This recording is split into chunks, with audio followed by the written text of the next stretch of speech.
Battle in Florida is highlighting the particular challenge, not just for pro-lifers, but for all conservatives and Republicans in November. Florida currently bans virtually all after 6 weeks. If you think it's wrong to murder babies, then this law still isn't perfect, but it's pretty good relative to many other states which permit infanticide up until the moment of birth. Florida Democrats, however, are trying to change all of that through a ballot measure in November called Amendment 4, which would permit abortion all the way up to 24 weeks. It's a measure that is unfortunately both barbaric and, like so many other pro-abortion ballot measures in recent years, likely to pass. Because Floridians, despite voting reliably Republican in recent years, strongly support abortion. According to Pew Research, 56% of Floridians believe abortion should be legal in all or most cases, while only 39% say it should be illegal in all or most cases, and 5% say they don't know. Democrats know those numbers. And while they do sincerely want to kill more babies, they are also using the abortion issue instrumentally to get their presidential candidate elected. The abortion issue motivates their base to show up, especially in a year when the nominee has nothing else to run on. And what's so interesting about this issue in this election is that the Republicans are in the opposite situation. Republicans need to defeat Amendment 4 because it's so horrific. But the only way they're going to defeat Amendment 4 is to use the presidential election instrumentally to get the ballot measure defeated. The presidential contest motivates their base to show up. It's a political paradox we haven't seen before because this is the first presidential election since the Supreme Court overruled Roe v. Wade. But this year, if pro-lifers want to secure their recent historic wins and prevent a radical expansion of abortion, they need to get voters to forget about the whole issue. I'm Michael Knowles. This is The Michael Knowles Show.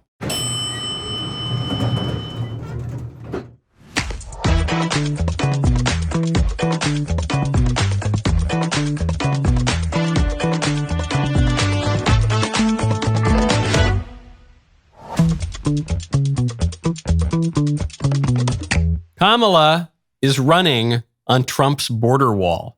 It's a new ad. That's something else. We will get to that in one moment. First, though, PSL season has arrived. And now, look at that beautiful PSL candle. You can get my sweet signature PSL candle at thecandleclub.com for 20% off plus free shipping on every order. As a founding member, you get an exclusive box worth $115, limited quantities. Head on over to thecandleclub.com to shop now while supplies last. There are a lot of fights over forgetting things on the ballot this year. Obviously, this abortion issue is really big, and you're hearing this from me. I am as pro-life as it is possible to be. And because I am pro-life, I want to win. I want pro-life measures to succeed. I want the pro-abortion measures to fail. And sometimes that means you got to be wise as a serpent and innocent as a dove. And you need to take a hard look at political reality and realize that the number of voters who are pro-life is relatively small. Certainly the number of voters who are consistently pro-life is quite small. And so if we want to defend the cause of life, we got to be crafty here. This irony for the Democrats that, yes, they are pro-abortion. Kamala's fanatically pro-abortion. But they're also using the abortion issue instrumentally to get all their other stupid policies passed by getting their candidate elected. And it's not a bad thing to be crafty. It's not a bad thing to deal in political reality. If you don't deal in political reality, you're going to lose everything, all of the substantive goods that you want to advance. So while we're trying to figure out how to work this ballot issue in Florida, the Democrats are trying to work ballot issues in the swing states. Notably, the ballot issue of whether or not Bobby Kennedy Jr. is going to appear on the ballot. So you remember when Kennedy dropped out of the race some days ago and said that he was going to remain on the ballot in the states that were not up for grabs, California, New York, the really Democrat states or the really Republican states. He was going to stay on the ballot, no big deal. It's not going to affect anything. But in the swing states, where his presence on the ballot might hand the election to Kamala, he was going to remove his name. Furthermore, our polling consistently showed that by staying on the ballot, in the battleground states, I would likely hand the election over to the Democrats with whom I disagree on the most existential issues: censorship, war, and chronic disease. Okay, so he's going to pull himself off the ballot, except the states don't want to allow him off of the ballot.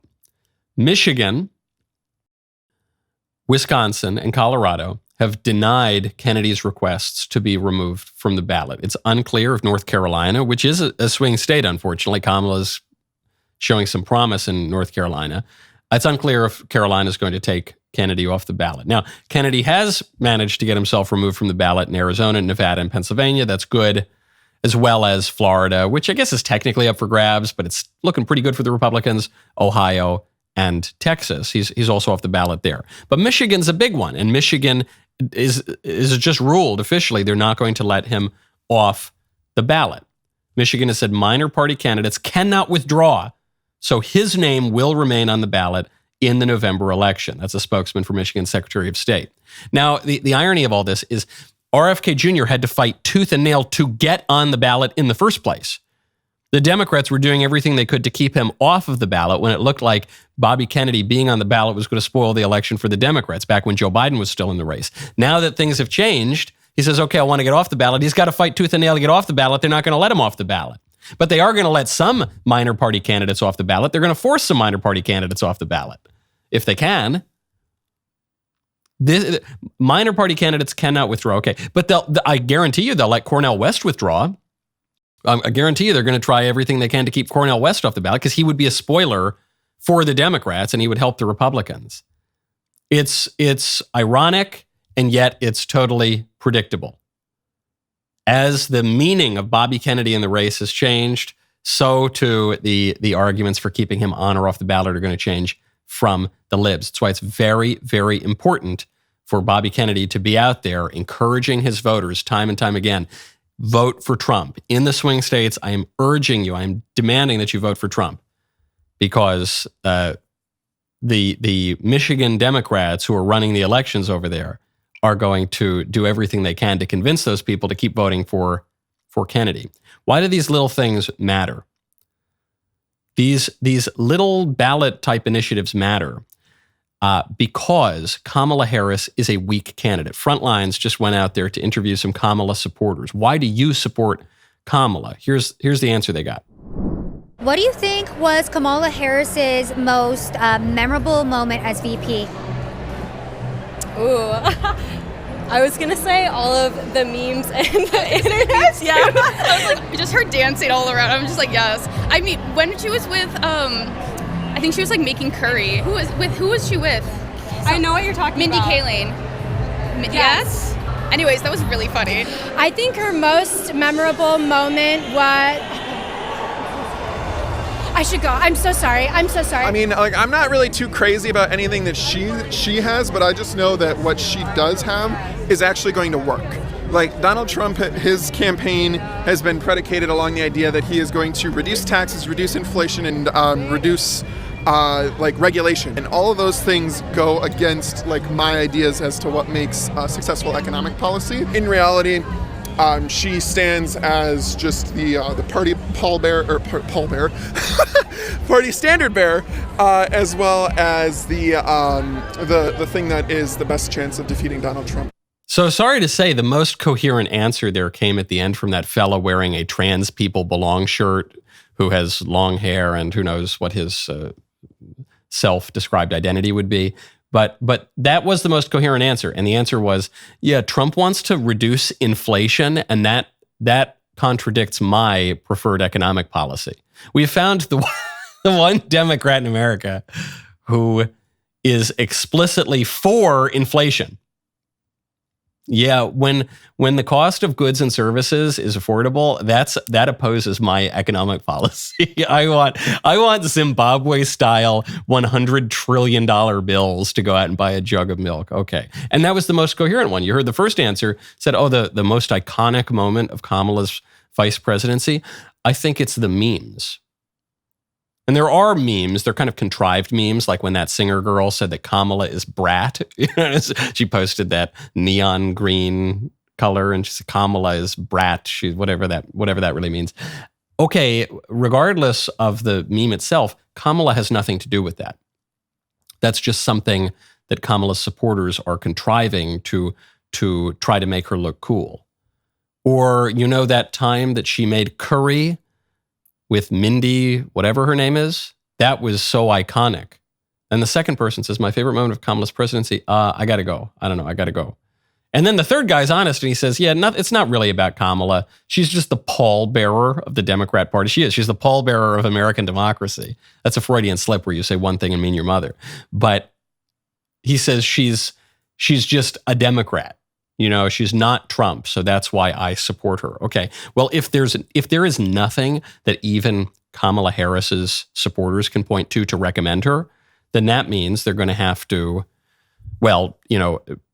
try to imprison Trump, establish the conditions and justification to murder Trump, try to kick Trump off the ballot. That's why they're going to have to play shenanigans with the third-party candidates. That's why they're going to have to do anything they can to distract from Kamala's person. With the exception of hard partisans, every single Kamala vote is explained by DEI. Well, she's just her. She's just her. She's a black woman, and I think that's really, really important. We'll get to a huge story on DEI in a moment. First, though, we'll get to a real issue, and that's the debt. Are you done with debt? Go to donewithdebt.com. If you're one of millions of Americans being crushed with financial stress, the solution is donewithdebt.com. Unlike some of the other guys, Done With Debt has created new aggressive strategies designed to get you out of debt permanently without bankruptcy or loans. Done With Debt stands between you and bill collectors. They negotiate with your creditors to write off balances, cut interest, and stop penalties. They have a plan to put more money in your pocket month one and every month until your debt is gone. And the best news is that Done With Debt is accepting new clients right now. You need to hurry because some of their debt strategies are time sensitive. You do not want to miss out. Let Done With Debt hit the debt reset button for you and make your money yours again. This is time sensitive, so you need to visit donewithdebt.com, or if you are more old school about it, you can call 1-888-322-1054. That is 1-888-322-1054 right now. Chat with one of their debt relief strategists for free, or you can go to donewithdebt.com, donewithdebt.com. Speaking of DEI, great story from the Washington Free Beacon. Robin DiAngelo, the standard bearer for the anti-racist white liberals, the woman who wrote White Fragility. She and Ibram Kendi have divvied up the pie of the oodles of money available if you're willing to shill anti-white race hustling. Robin DiAngelo has just been accused of plagiarizing the work of two scholars, and she's actually been accused of plagiarizing the work of two scholars of color. This in her 2004 doctoral thesis. A complaint has been filed with the University of Washington outlining 20 examples of alleged plagiarism in the White Fragility author's dissertation, Whiteness in Racial Dialogue, a Discourse Analysis. Now, the scholars that she allegedly ripped off are both Asian, so they don't quite have as many special POC points as, say, a black author would or an Hispanic author would, but they are still, by the logic of Robin DiAngelo, authors of color. And DiAngelo says on her website, she says, one must always cite and give credit to the work of BIPOC, that is, that's not a sex thing, that's Black, Indigenous, and people of color, who have informed your thinking.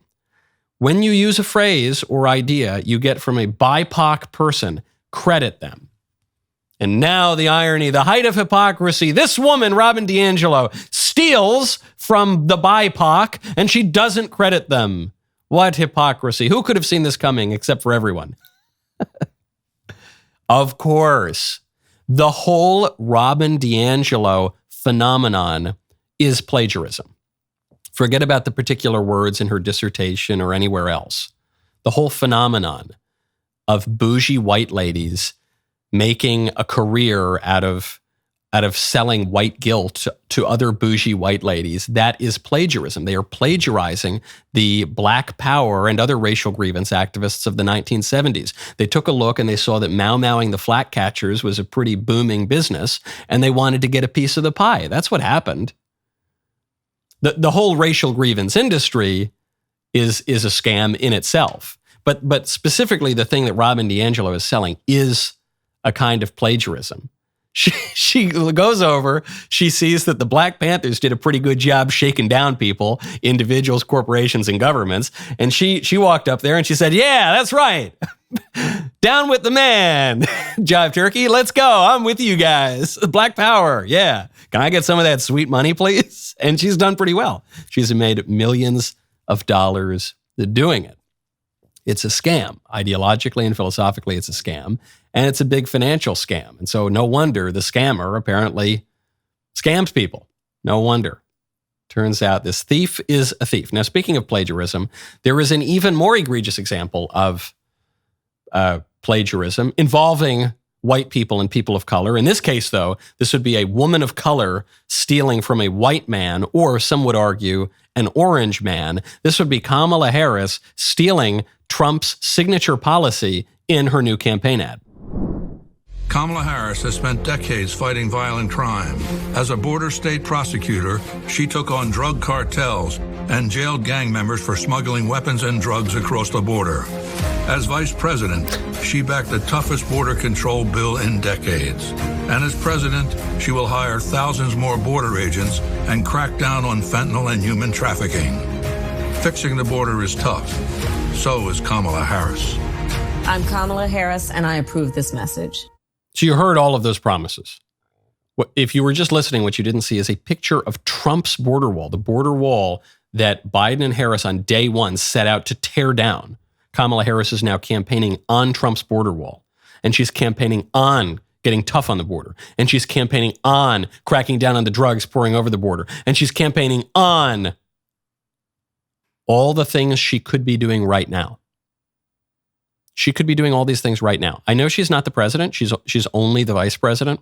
She's only the number two in the government. But on this issue, Joe Biden, who is ostensibly the president, I don't know if he's practically the president. He's sitting on a beach in Delaware right now and has been for 2 weeks. But on this issue specifically, Biden in 2021 gave Kamala Harris presidential power. He said, when she speaks with me, when she speaks on the border crisis, she speaks for me. So, of course, the first question that any Republican, any interviewer should ask, though the interviewers won't ask this because they're on Harris's side, maybe the first question that Donald Trump should ask in that one debate Kamala's agreed to is, if you want to do all these things, why aren't you doing them right now? Why haven't you done them yet? What have you been doing for 3 years? And it's even more than pointing out a flip-flop. It's pointing out an obvious lie, because she could do all these things right now and she's choosing not to because she doesn't really believe them. Of course, the second option Republicans have, and I think we should pursue that line of attack, but the second option is then hit her from the left. Hit her from the left. Her base hates the border. They want open borders. They hate ICE. They want to abolish ICE and immigration enforcement. They believe that no human being is illegal, including criminals. They believe that America is stolen land, and the poor indigenous Guatemalans and Mexicans and Hondurans and Nicaraguans and Ecuadorians and anyone really from Latin America, other than Cuba, because those guys vote Republican. And the Colombians are a little sus because they sometimes vote Republican too. But all the other ones are really good, and they all have a right to come into America because this is stolen land that we took from the Iroquois and the Patuxet or whatever. And so the left believes all of this stuff, and they've been campaigning on this stuff for years, and that has been the official policy of the Biden administration. So hit her from the left. Wow. Can you believe this? You elect Kamala, she's going to start deporting all of the sweet dreamers, all of the poor undocumented Americans. Hit her on the left. Start suppressing that vote on the left in the same way that the Democrats get Republicans to do that. Doesn't matter that the attack is incoherent. We are just pursuing an Alinskyite tactic, which is forcing the other side to live up to their own standards. And they're not going to be able to do that. This is, in fact, my point on abortion. You know, look at what Kamala's able to do. with a straight face, she's able to say Kamala Harris is promising to get really tough on the border. That thing that she's sworn for years she won't do. Her vice president right now has said if the Republicans want to build a 25-foot wall, he's going to go find a 30-foot ladder. He said this on CNN. And I think seeing a plan that's out there, talking about it with folks, knowing that he's not going to do anything. He talks about this wall. I always say, let me know how high it is. If it's 25 feet, then I'll invest in the 30-foot ladder factory. That's not how you stop this. 30-foot ladder factory. Walls don't work. That's Kamala Harris's vice president. So on an issue like abortion, I don't think Republicans should lie. I think it's dangerous and it's immoral to come out and say, oh, we support abortion. Just vote for us, but don't we support abortion? I think it's dangerous because, one, it might lead Republicans then to supporting more pro-abortion policies. But it's a lie, and lies are intrinsically wrong, and I don't think we should do anything unjust or immoral. But at the very least, we can speak in a vague way. If the Democrats can go out there and they're so serious about winning elections that they're going to outright lie and adopt Trump's popular policies on the border, at the very least, what Republicans can do, if we really want to advance pro-life policies and get our guys elected and advance all the other policies we want to, is play it cool on controversial issues. That's what the Democrats are doing to great avail. Maybe we can learn a lesson from them. Now, when you want to focus in on your own organizations, you got to check out Ramp. Go to ramp.com/Knowles. When you are running a business, time is money, honey. That is why I'm so excited to introduce you to Ramp. If you are a finance professional looking for a better way to maximize productivity and cut wasteful spending, Ramp could be for you. Ramp is a corporate card and spend management software designed to help you save time and put money back in your pocket. With Ramp, you can issue cards to every employee with limits and restrictions. You can also stop wasting time at the end of every month by automating your expense reporting. Ramp's accounting software automatically collects receipts and categorizes your expenses in real time so you don't have to. You will never have to chase down a receipt again. Your employees will no longer spend hours submitting expense reports. The time you'll save each month on employee expenses will allow you to close your books 8 times faster. Ramp is so easy to use. Get started in less than 15 minutes, whether you have 5 employees or 5,000. Now get $250 when you join Ramp. Go to ramp.com/Knowles. That is RAMP.com/Knowles, Canada BLES. Ramp.com/Knowles. Cards issued by Sutton Bank and Celtic Bank, members FDIC. Terms and conditions apply. All of these questions would be good for an interviewer to ask, and yet we know who the interviewer is, who's going to do the one interview with Kamala Harris thus far. And Kamala's not even going to give a solo interview. She's got to tag team it with Governor Tim Walz, her running mate. Some Democrats are pointing out that all presidential candidates do a sit-down interview with their running mate. This is nothing. This Republican attack on Kamala for tag teaming the interview with Tim Walz is disingenuous. Trump did the same thing. Biden did the same thing. Romney did the same thing. Yeah, it's true. It's true that presidential tickets will often do a joint interview together. The difference between Kamala and all those other people, including Joe Biden, is that those other presidential nominees had also done solo interviews. Those other presidential nominees had proven that they could sit down alone and answer tough questions, an important aspect of the job of the president. And then they sat down to showcase their ticket. Kamala can't she can't survive an interview on her own. She even getting soft questions from a friendly network, from an interviewer who hates her opponent, even then she doesn't feel capable of answering simple questions. That's why she's got to call in Big Daddy Tim to bail her out. And these will be softball questions. Just a little trip down memory lane. Dana Bash, who is the CNN reporter who's going to be interviewing Kamala and Tim Walz. Here's a little compilation of her views on Donald Trump put together by the DailyWire. President Trump has said repeatedly that he could have gotten the hostages out without giving anything in exchange. What do you say to that? What do you say to President Trump now, former president? Why didn't he do it when he was president? Sir, what did you I think that was what they call a mic drop moment at the end there. Why didn't he do it when he was president? What a historic moment. As you well know, the Trump administration negotiated the withdrawal agreement from Afghanistan with the Taliban and the State Department. A conditional agreement. Thing that is playing out all over conservative media. I just want to do a little bit of record correcting. There's not record crime right now. Number one, Harris was put in charge, as you said earlier, of combating the roots of immigration. She was not and is not the border czar. Okay, so Danna Bash, just any opportunity to hit Trump, even to say when Joe Biden made some incoherent babbling remark and then he sort of doddered off the screen. So, that's a mic drop moment. That's what you're going to get from this CNN debate. And there's no indication that Kamala is going to be doing any solo interviews. They're going to do everything they can to protect this woman from her own words. At the same time, they're going to be turning up the anti-Trump propaganda. We got another one just this week.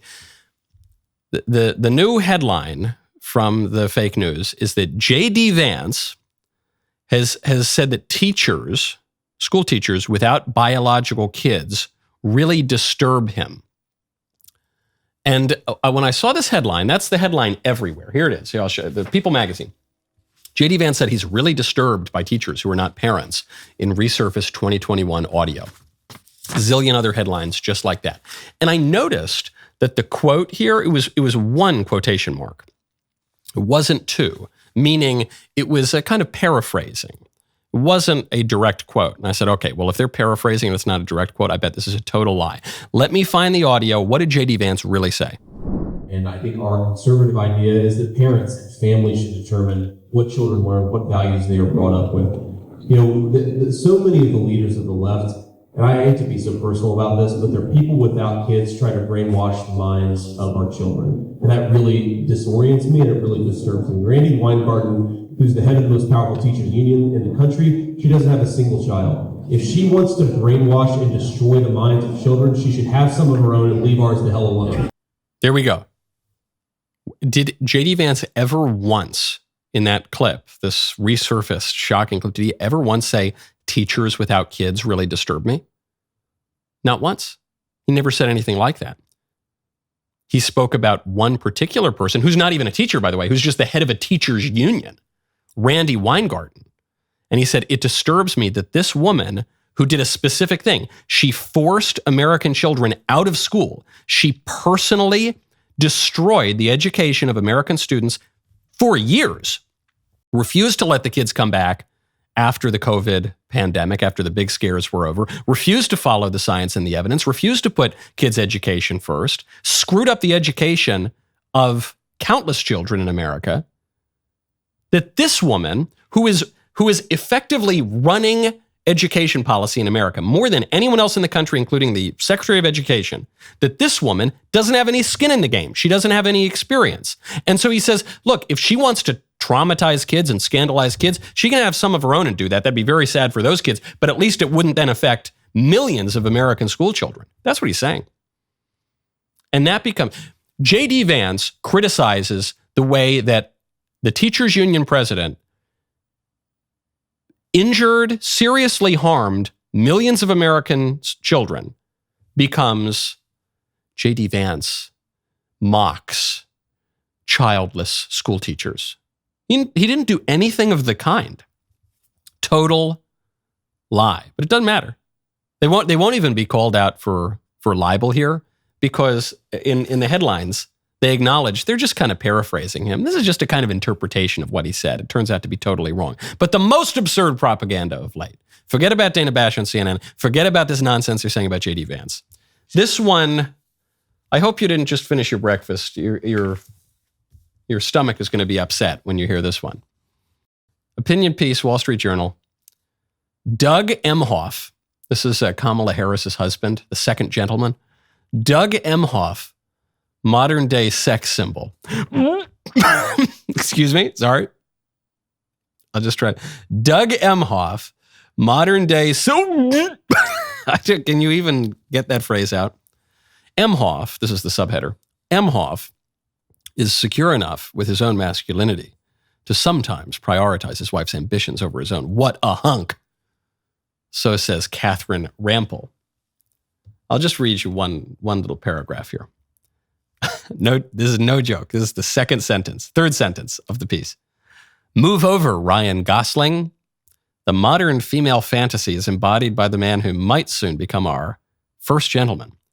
Emhoff appears to be a genuine mensch with an impressive career. He's smitten with his wife and supports her ambitions, as is obvious from his convention speech and their sweet interactions on the campaign trail. But most important for this sexy sobriquet, Emhoff is secure enough with his own masculinity to sometimes prize his wife's ambitions over his own. What a hunk. Whatever his previous marital drama, so they had to acknowledge, even the Washington Post in this ridiculous puff piece had to acknowledge that Doug Emhoff was already married.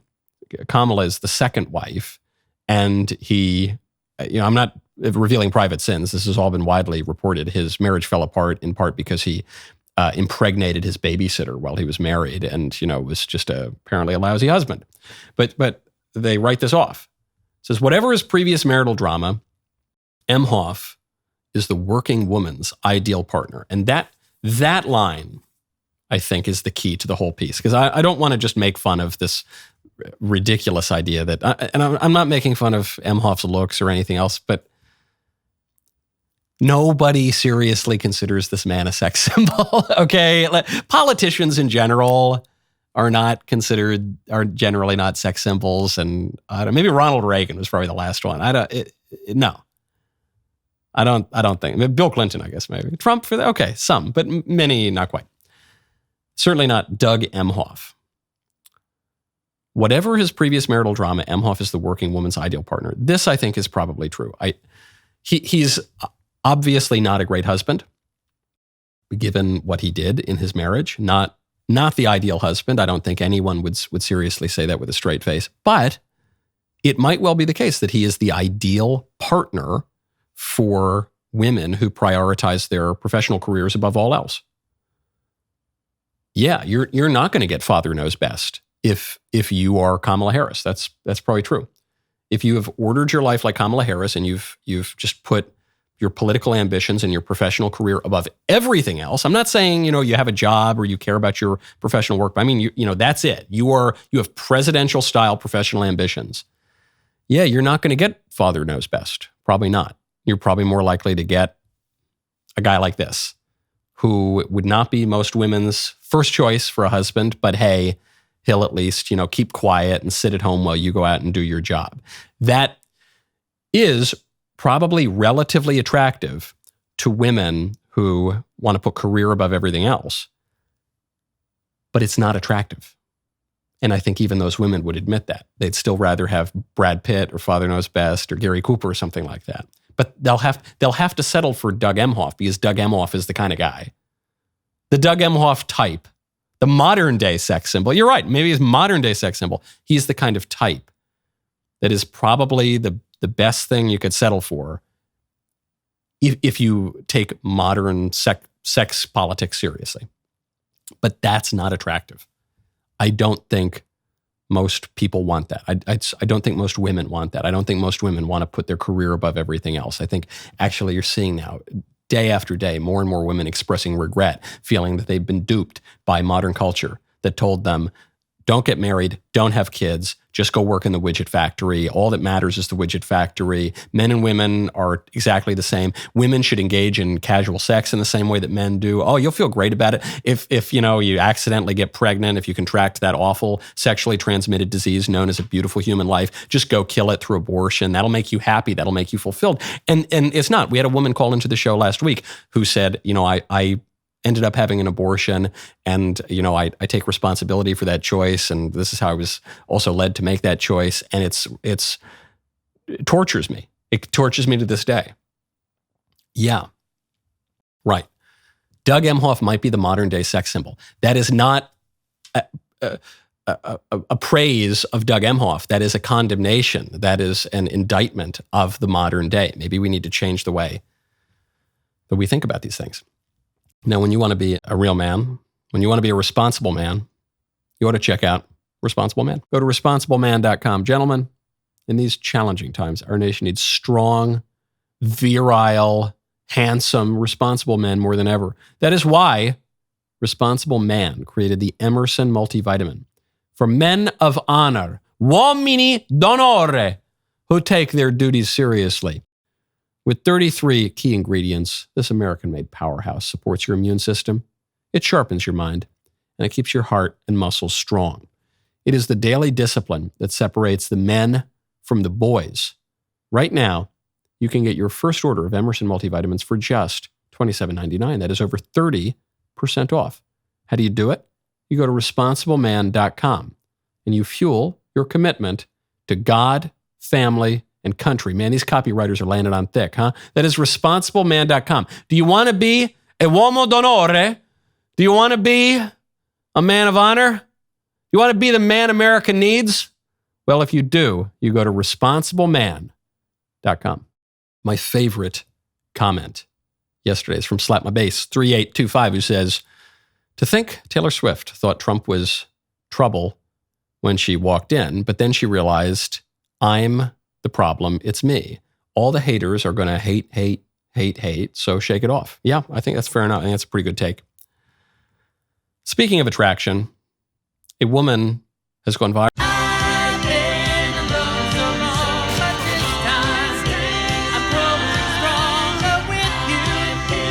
Now, speaking of relations between men and women, I mentioned that this debate between Trump and Kamala is going to happen. I predicted that it would happen. I said Trump's not serious about pulling out of the debate. This is sort of the deal negotiation stuff. And, you know, I hate to tell you that I told you so, but I was right. Trump posted on Truth Social, I have reached an agreement with the radical left Democrats for a debate with comrade Kamala Harris. It will be broadcast live on ABC Fake News, by far the nastiest and most unfair newscaster in the business, on Tuesday, September 10th in Philadelphia, Pennsylvania. The rules will be the same as the last CNN debate, which seemed to work out well for everyone except perhaps crooked Joe Biden. The debate will be stand-up, meaning I guess they won't have chairs to sit down, and candidates cannot bring notes or cheat sheets. We have also been given assurance by ABC that this will be a fair and equitable debate and that neither side will be given the questions in advance. No Danna Brazil. Remember, that was the Democrat, former head of the Democrat National Committee, who was then working for one of the left-wing news channels who rigged the election, the primary debate for Hillary against Bernie Sanders. Harris would not agree to the Fox News debate on September 4th, but that date will be held open in case she changes her mind or flip-flops, as she's done on every single one of her long-held and cherished policy beliefs. A possible third debate, which would go to NBC Fake News, has not been agreed to by the radical left. God bless America.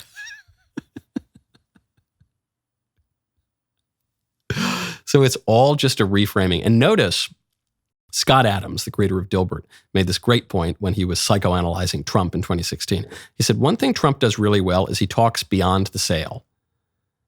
Talks beyond the sale. So it's not, you know, if he were selling you a cell phone, he wouldn't say, hey, do you want to buy this cell phone? He'd say, cool, so how many cell phones do you want to buy? 6 or 7? And you want an iPad on top of that and a computer? Okay, I'll get you the package with the computer and the iPad and the phone. And so you say, no, I don't want all that. I'll just take the phone. So he's talking you beyond the sale. That's what he's doing here to Kamala.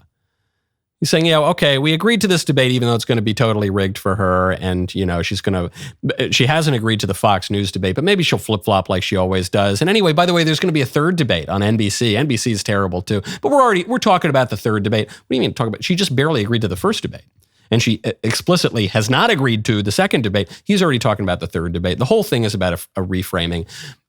Kamala was trying to frame this as Trump running away from a debate.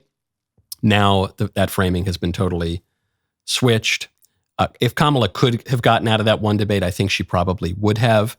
Now there's no way for her to get out of that one debate. And even as rigged as ABC News likely will be, I'm not saying that Trump is the greatest orator since Pericles. That would be overstating the case. But he's a much better debater than she is.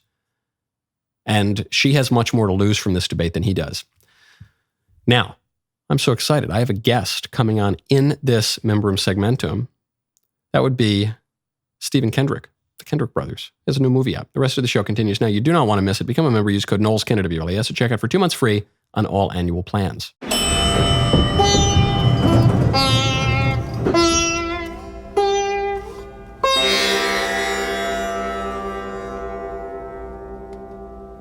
Republicans are Nazis. You cannot separate yourselves from the bad white people.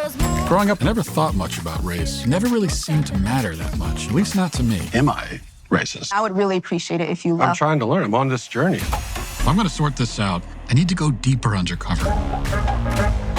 They gon' say I'm racist. Joining us now is Matt, certified DEI expert. Here's my certification. And what you're doing is you're stretching out of your whiteness. This is more for you in this field. Is America inherently racist? The word inherent is challenging there. I want to rename the George Washington Monument to the George Floyd Monument. America is racist to its bones. So inherently. Yeah, this country is a piece of White folks, white trash, White supremacy. white woman, white boy. Is there a black person around? What's a black person right here? Does he not They gon' exist? say I'm racist. Hi, Robin. Hi, what's your name? I'm Matt. I just had to ask who you are because you have to be careful. Never be too careful. They gon' say you racist. Buy your tickets now. In theaters September 13th. Rated PG-13.